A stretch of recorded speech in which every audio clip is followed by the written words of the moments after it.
Walter Summers and I are going to be talking, Eva Core, about an important issue that I and he are often asked.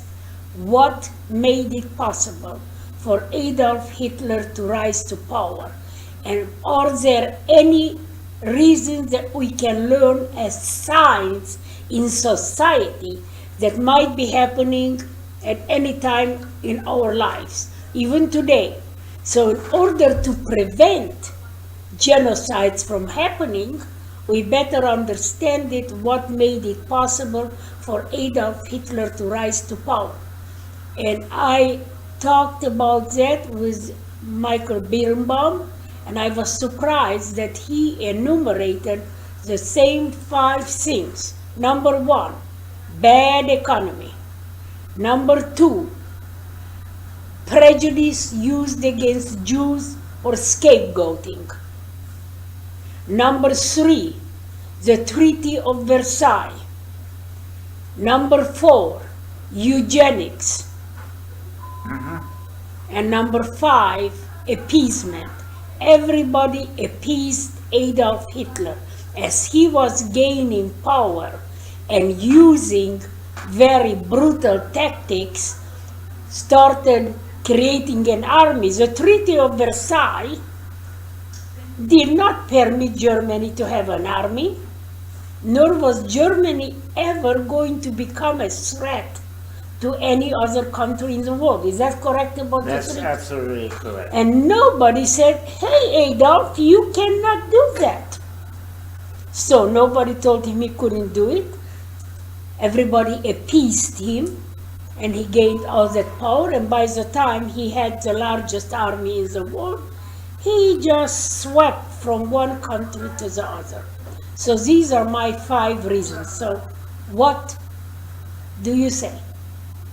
I agree that it was a very bad economy with unemployment reaching up to 30-35% at one time. There was a lack of social infrastructure to the extent that people would come to our home and beg for food. Also, people had unemployed people were very hard up. They had practically nobody to turn to. Although the Social Democratic Party was the strongest party for many years and was in charge, nothing seemed to be done. We had changes of, since it was a parliamentary system, we had changes of government sometimes twice a year, with different prime ministers being elected. So eventually came January 1933, and there was another election, and the Nazi Party gained 33% of the entire vote, with Democrats gaining about 22%, Communists 18%. Then there were several other nationalistic parties and a couple of Catholic parties, and so Hitler was elected to become president of Germany. However, within 2 or 3 days, the Capitol building, called the Reichstag, where the various parties met on a daily basis, happened to burn down. And Hitler did not blame the Jews at the time. He blamed the communists. He said it was the communists who burned down the Reichstag. And within a day or 2, Germany turned from a viable democracy into a terrible dictatorship. Freedom of press, freedom of speech went out the window. And Hitler declared himself as the Führer. He didn't like to be called president. He liked to be addressed as Führer, meaning leader of the German nation. The party turned around immediately and organized superior social structures so that unemployed people were being taken care of. Within a matter of weeks, they announced programs of tremendous road building. And I'm a person... So, can I interrupt for a moment? Sure. Because of that, many people liked Hitler because he gave them food. There was some way of eating and taking care That of the is people. absolutely correct. And the economy improved within 1 year. There was a boycott at the day before Easter in 1933, a boycott of retail stores owned by Jewish merchants, and it didn't work at all. It was German housewives pushing stormtroopers aside and said, "I shop where I darn pleased to shop, get out of my way." But we are convinced that it couldn't have happened that way a year later. There I was didn't a- quite understand that.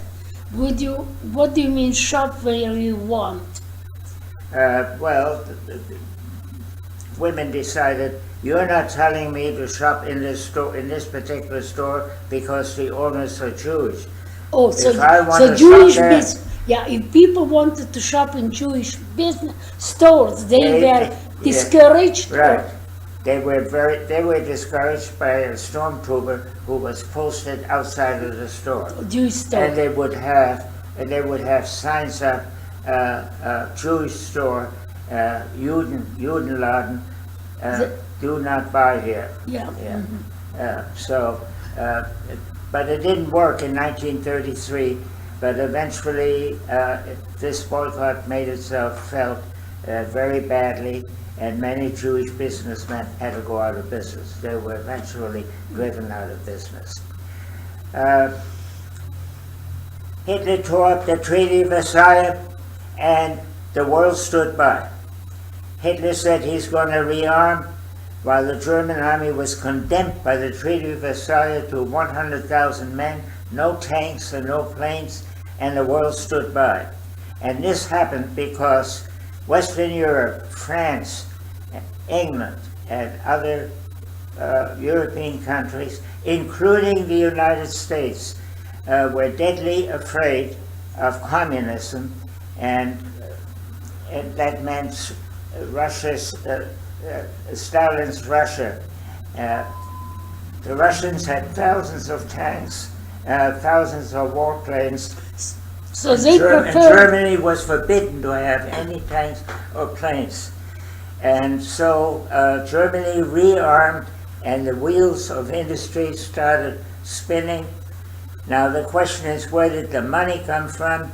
The money came from the United States. The money came from England. The money came from France. The money came from the very countries let's stop that for a had moment. imposed the Treaty of Versailles. Yeah. So actually, United States, England, and other European countries were so scared of communism that they were willing to help Hitler prop him up to power. Absolutely, that's what Prop happened. him Right. up to power Right. to prevent communists from Right. ruling Europe. Right. Also, they started a road building program, an interstate road building program immediately, and I would say that unemployment in Germany, by and large, was wiped out within 1 year. Wow. It disappeared. And Germany became the envy of most other European countries. So Hitler, with money and help and with his ideas, he made Germans not only feel better, but actually produced some results. At what cost? What happened on the other side? Did the fact that he used Jews as scapegoats for the problems of Germany, what happened there? People didn't care. The majority. There were 400,000 Jewish people in Germany as against 40 million. It didn't matter. The Jewish people were too small a group to matter, even though some of them were in important positions. They also played the race card right away, and it wasn't just Jewish people. It was people who considered themselves Christian, Protestants, mostly Protestants, Lutherans for that matter. But if they happened to have a Jewish grandmother or grandfather, they were considered non-Aryan, and non-Aryans could not be employed by universities, or could not attend universities, could not practice at a court of law, and eventually were forbidden to practice medicine. But that all came very gradually. But in the beginning, people just got early retirement. And so if a 50-year-old judge was ordered into retirement, he went out playing golf, and it didn't. Yeah, let me people ask didn't you a mind. question that pops Right. into my head. What did the Jews, who were now definitely ostracized and punished for being Jewish, why didn't they see that it was time to leave, or could they find a place to go to? First of all, there was no Israel. It was a Palestine. It was controlled by the British, and they made immigration almost impossible. I think you're fully aware of that. Right.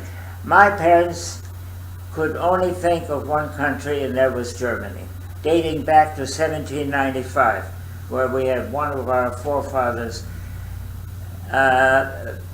acquire lands and raise cattle and grow produce and build a house. In fact, that house is still standing today, about 180 miles north of Frankfurt and somewhat east of the city of Kassel. My grandfather served in the Prussian army in the war against France in 1870-71. He was in field artillery, and his job was to take care of horses, and he was awarded the Iron Cross Second Class for feeding horses under extreme combat conditions. My father served in World War I. All my uncles served in World War I. One of them got wounded. My family only knew only spoke German. My mother spoke some French and also spoke a little English. I, in turn, was encouraged to study foreign languages, and so I studied French at age 10, English at 11, and Spanish at 12. And I went to a private gymnasium-type school where I acquired what I consider a very fine education. No, my parents did not intend to leave Germany. They thought that since the future looked very cloudy for me, that I should prepare myself to immigrate. And I was determined to do so. And in fact, at age 16, I left school. So I only had 6 years of high school, but very concentrated teaching. And I got a job in Hamburg as a Import-export. as an assistant doing correspondence in Spanish and in English. And it was a wonderful experience. And the reason I took this job is because they said anytime you want to go to any of our Central American or South American countries, we'll make it possible for you. Coming to America was very difficult. You had to come in under the German quota, which at that particular point in time, in the 30s, was 27,500. Also, you had to have a living relative in the United States who would vouch for you. And my parents didn't know anybody. And it wasn't actually with my insistence that they tried to do some research, and they found a third cousin living in New Jersey. And they wrote to him, and he finally gave my parents an affidavit promising that he would take care of us if and when we would succeed in immigrating to the United States. But he also wrote a letter at the same time. I am in poor circumstances. It was during the time of the Depression in the United States, and so please take care of yourself and don't ask me for any money. Now, going... So going back to Yeah. why, what I am trying to understand, German people are very smart. Some are. Yeah. Some are not. Right. Right. Didn't they feel that what was going on in Germany was very dangerous to Jews? Okay. That one thing. And second, even if they did, how many options did they have? Where could they go? Because there was no Israel. So where was I can any answer. other place for Germans to go? The options were extremely limited. There was a conference at Amiens, Switzerland, in 1938. It was very early. There were representatives of all the Western European countries and the United States. There were representatives of the Jewish community in Germany pleading for permission for a certain amount of German Jewish people to immigrate to their countries. And the results were absolutely zero. All these representatives said, we have too much unemployment, these are very bad times, we cannot afford to take in any But that's very good, yes. Walter, because we are getting back to the Right. unemployment and the economy. Right. So That's there was exactly- no good place for German Jews to go to. The worst country was Switzerland. We visited Switzerland on vacation, and they looked at our papers. We entered Switzerland on a certain date, and we had to be out of that country by a given date, or else we were subject to arrest. So when Hitler became aware of that none of the other European countries would accept German Jewish immigrants, he said, you see, nobody wants these damn people, and we can do with them as we please. So, and it was shortly after that that the Nazis occupied Austria, and the world stood by, and of course the Austrians were very happy to be part of Germany because the economy in Austria was very, very bad. While So we are unemployment, back, we are going back to the economy. That is Yeah. what I'm trying yeah, the to say. economy in Germany was excellent. That was another thing. My father's business suffered right up to the time that Hitler took over. The minute the Nazis came in, his business boomed, and he was totally misguided. Instead of holding on to what he has, he expanded his business, made additional Wow. investments. I didn't know that. Yes, he made additional investments. And my parents were encouraged by some good non-Jewish friends, Christian friends, who would say, don't take it too serious, all this anti-Semitic writing in the papers and anti-Semitic speeches. This is Germany, we are a cultured country, this will blow over, and Hitler will not last very long. And my parents, they like to believe that. And in fact, when I was bar mitzvah in 1934, January 1934. This is when Yeah. I was born. Pardon? You were bar mitzvah when I was born. Of course. It was January 1934. This is when I was born. It was it was not a Reformed synagogue. It was Orthodox? it was not Orthodox. No, not Orthodox. No, but you had to wear a head cover. Sure. Right. Yarmulke. Yeah, and the rabbi in his sermon after I was finished with reading out of the Torah and gave a little speech, he said, "We are Germans. They are not going to drive us out. This is our country, and don't anybody even think about leaving." Now, the same rabbi eventually died in Auschwitz.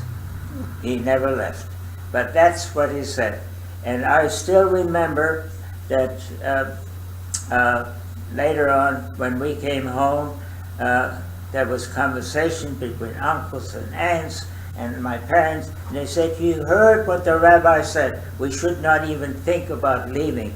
But maybe the children should think about." I had some older cousins, and they had some uncles and aunts living in America, and they eventually left early. Right.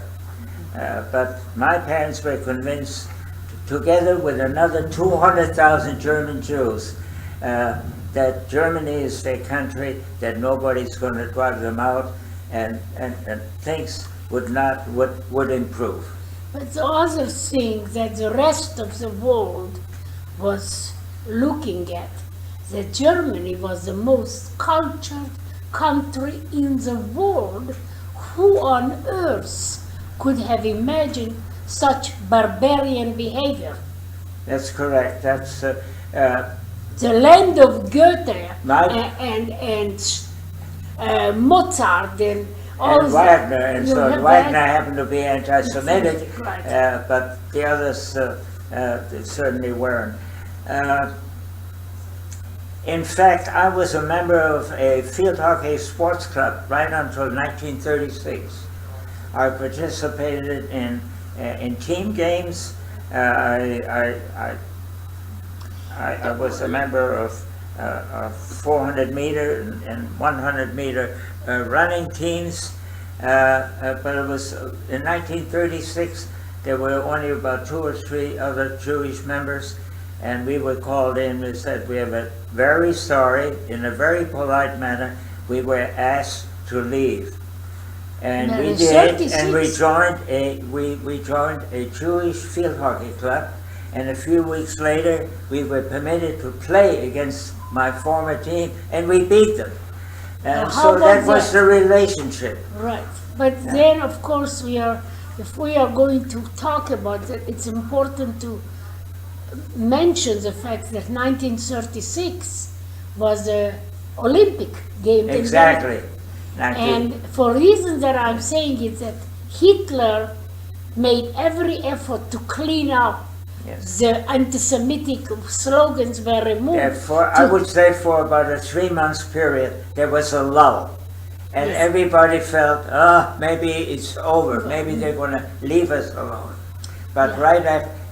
right after the Olympics were finished, it started all up again. Well, the reason it comes to me is because we have now Putin, who tried to clean up the Russian scene, and then right after the Winter Olympics this year, he occupied Ukraine. Well, the Olympics were in 1936, and the occupation of Czechoslovakia Okay. did not occur until 1938. That So was at 2 the years. Munich. That was the Munich Pact, right? When representatives of France and England and other European countries totally caved in, although they had a pact to guarantee the safety of the Czech Republic.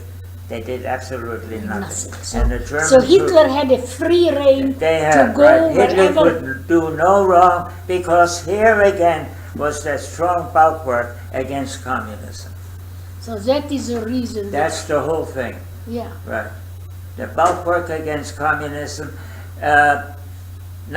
When we came to America in January 1939, Nazi Germany was the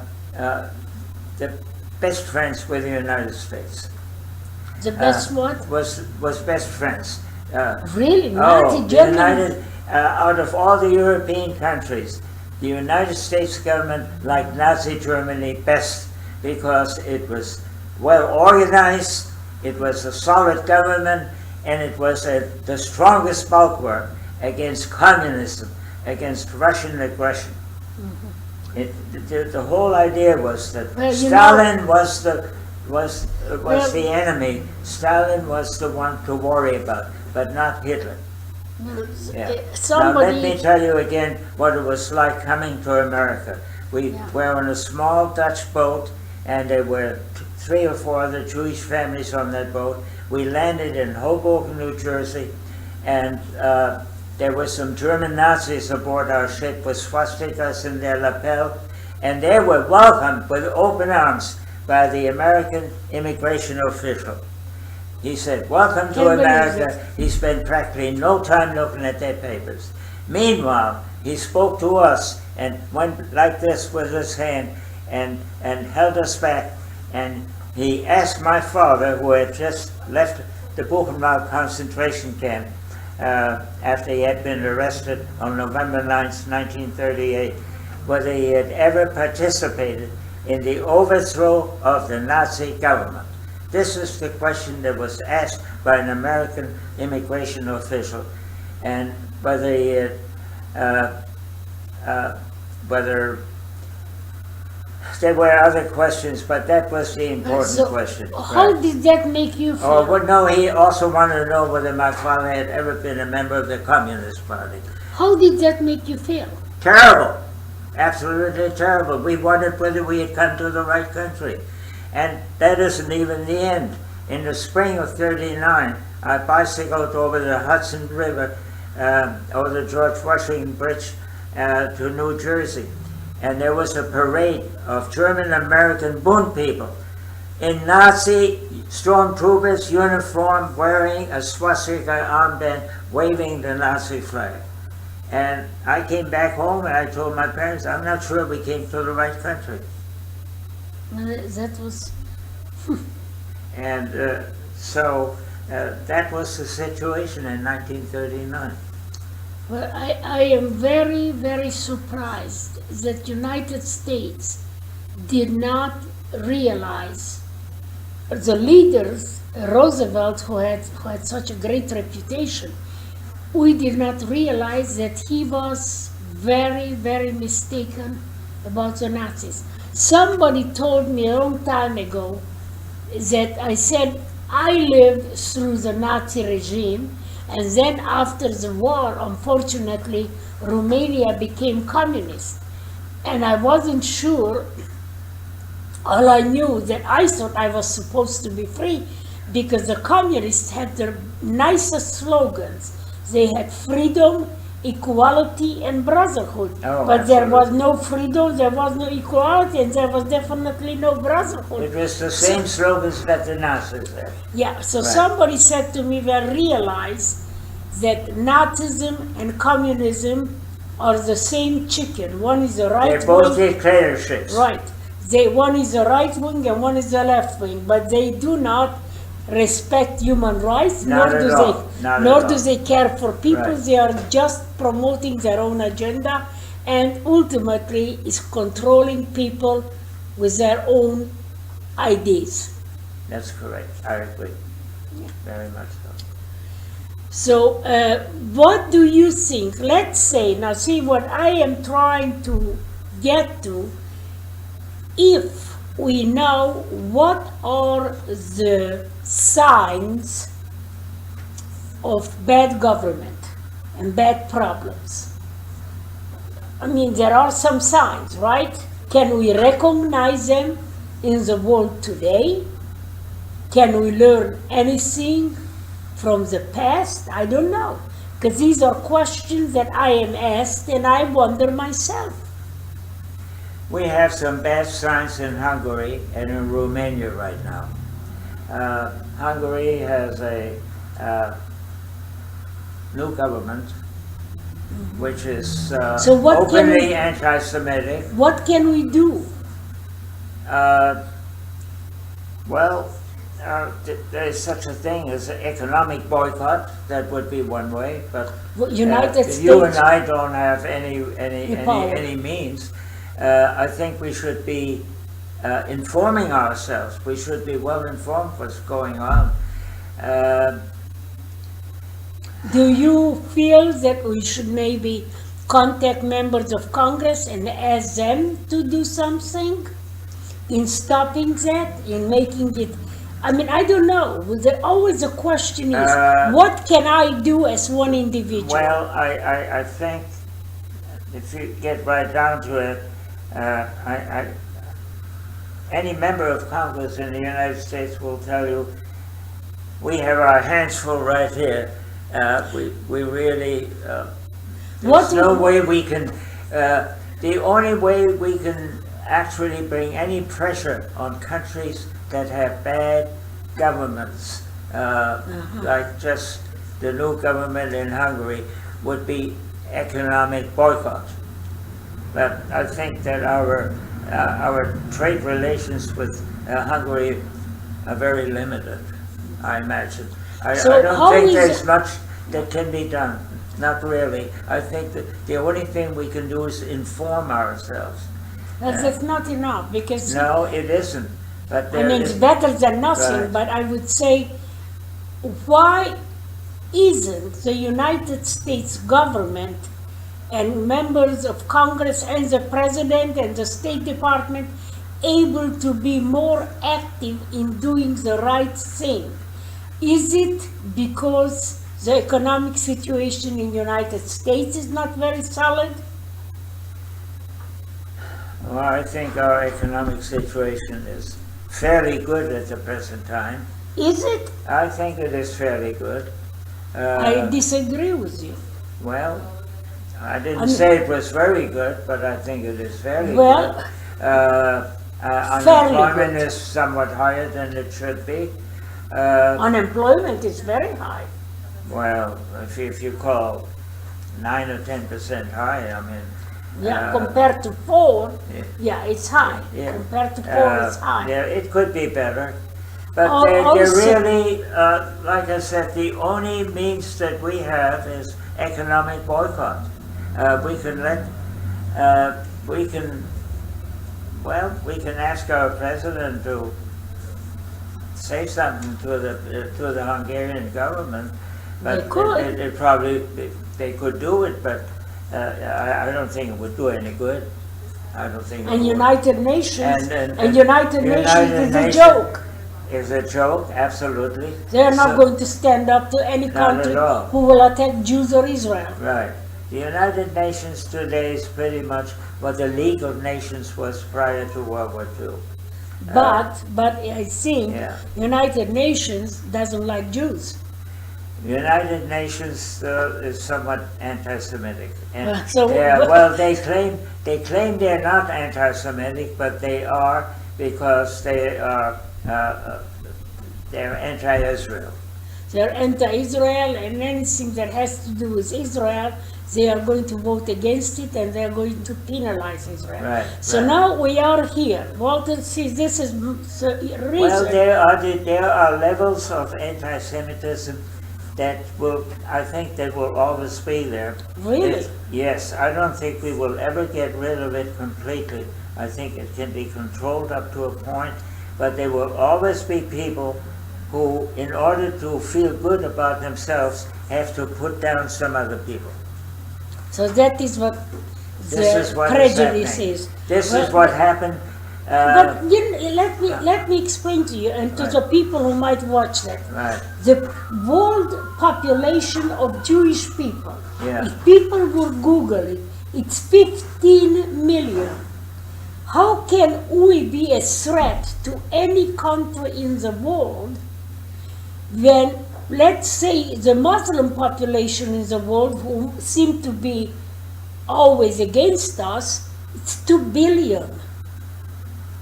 So how can people try to get rid of us and blame us, Jews, for something we have very little control of? Well, it started in the 2nd and 3rd century when there were just a few thousand Jewish people there, and they were being persecuted and were being blamed for everything bad that happened. It seems to be somewhat of a human trait that in order to feel good for themselves, they have to make other people look worse. So let's do that. Just let's become the unemployed, the uneducated, the poor, the poverty-stricken Jews. Do you think that they will still pick on us? Because we always seem to, Jews like to be educated, become doctors. Uneducated people are likely to believe most anything. Oh, so That's how it starts. So for Yeah. us to become the uneducated and the poor would not change that. You mean if we as Jews Jews. become uneducated? Oh, no, not at all. No. That no. would not make any No, difference. no, it makes no difference. They will find some Just way. a thought. They will find some way to be against us, very definitely, and to persecute How us. does that make you feel? I try to live with it. That's it. It doesn't But bother it's me. very Doesn't unfair. bother But me. it's very always. I find a lot of non-Jewish people who are my good friends, and So you find the people who are non-Jewish, who are well-educated, who are decent human beings, Right. who understand the real issues in life, and keep in touch with those people and stay away from the nasty ones. personally, yeah. I mean, don't- what I can, don't think what that- I am saying, what can I do to stop that? To educate people, to change the mentality that Jews are guilty for everything. Well, that's a very tough question. Because I don't believe that Jews are guilty for everything. Of I course think not. they were not guilty for we're any not- of the things. We're no better, we're no worse than anybody else. Any other human being. Right. We are. That's There my are some very good that's- ones, that's- and there are some Absolutely, maybe. that would be my answer, so. Yeah. But there's not much we can do. If somebody wants to be anti-Semitic, so be it, see. But But the thank main goodness, reason you believe. thank goodness in the United States today, anti-Semitism is at a relatively low level. But there are definitely people in this country, Americans, who prefer not to associate with Jewish people. And And there are and people. there are Jewish people who don't want to associate with people who are not Jewish. And that's So- just the way human. I don't know. I had. You remember Rudy? Rudy was a German who worked here at the museum with you, and he was in the Hitler Youth. Right, right. Unfortunately, he's deceased. Absolutely, right. But he was telling me that, in his opinion, Germany was stupid to get rid of the Jews. I said, yeah, I guess not only stupid, but we agree. We agree. yeah, criminal. He said, I said, but why are you saying that? He said, there are no more Nobel Prize recipients in Germany since the Jews were kicked out. That's interesting. I That didn't know. thought it was an interesting. Meanwhile, Israel had several Nobel Prizes. Right, United States has a lot of I know, Nobel. right. And I said, Rudy, how on earth did you come up with that? He said, well, all the competition and all the Jewish brains that they provided competition to Germany, other people got better, because if you have somebody with a good brain, other people try to outdo them, Right. and that competition that the Jews provided in intellectual and science and other fields disappeared from Germany. That was his observation. And I found it to come from a German who was part of the Nazi youth movement, was amazing. He thought about it a lot. Right. Yeah, he read a lot. Rudy read. He's been dead now, I would say, gosh, probably 8-9 years. Really? Yeah. Yeah, I remember. I remember Rudy. Yeah, because you and Rudy, I put you together. I saw the two He Germans. lived nearby here, I know. Right, Yeah, right. yeah. I don't know, he died very suddenly. Yeah, very suddenly, Yeah. massive heart attack. I found it very interesting talking to him. Yeah. Right. Now, I belong to a youth group, and yeah, we would go out biking and hiking. We would meet Hitler Youth, and there was no problem. No, there was no problem at all. We had no problem with them. Until after Kristallnacht. I want to tell you something else. May 1st is a big national holiday in Europe, Yeah. particularly Labor in Day. Germany. Yeah. Really? If May 1st in Europe equals to July 4th in the United States. In all of Europe? Uh, in Germany and I think in some other European countries. But my point is, in 1933, there was 4.5 months after Hitler took power.